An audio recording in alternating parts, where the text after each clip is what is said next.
Good morning. कसे आहात तुम्ही सगळे? आणि सकाळी उठली, मस्त दूध वगैरे एका बाजूला ठेवलं, आपलं रोजचं कोमट पाणी ठेवलं, थोडं जास्तच ठेवलं, म्हणजे म्हटलं त्याच्यामध्ये आपली पावडर पण टाकावी रोजची. आणि रात्री भिजत घातले होते चणे, म्हटलं चला 2-3 शिट्ट्या द्यावं एका बाजूला, ते पण ठेवले. ते ठेवल्यानंतर म्हटलं चला आपलं आता गरम पाणी झालेलं आहे तोपर्यंत पिऊन घेऊया. पिऊन झाल्यानंतर माझ्याकडे आहे ना अंड्याचं जे भांडं आहे ना त्याच्यामध्ये अंडी ठेवली बाजूला. म्हटलं चला अंडी उकडत आहेत, आपले पाणी वतून घेतलं, त्याच्यामध्ये मध आणि लिंबू पिळून एका बाजूला ठेवलं. थंड होतपर्यंत चहा ठेवला. मिस्टरांना जायचं होतं, घाई होती, म्हटलं चला त्यांचं पहिलं काम करून घेऊया.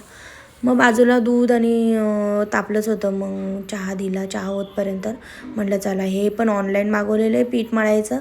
छान आहे, नॉर्मली आपल्याला जेवढं पाहिजे तेवढ्या बाजूने आपलं पाणी वतायचं, थोडं थोडं तेल वतायचं. ते सगळं झाल्यावर आपला एक गोळा होतो, त्याच्यामध्ये फक्त परातीमध्ये आपलं थोडंसं तेल घेऊन आहे ना मिक्स करून घ्यायचं. हे पण ऑनलाईन मागवलं होतं, छान आहे. पोलपाट कसं एका बाजूला थोडंसं हलत असतं, हे छान आहे. एका बाजूला आहे ना नॉर्मली आपण चपात्या वगैरे व्यवस्थित लाटू शकतो. त्यांना पहिला कडक चपात्या केल्या, त्यांना कडक चपाती खूप आवडत असते.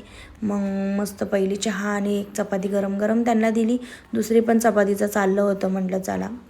हे बघू शकता मी कडक करण्यासाठी आहे ना हे पावभाजीचं आहे ना ते प्रेशर करत असते, म्हणजे कडक होते.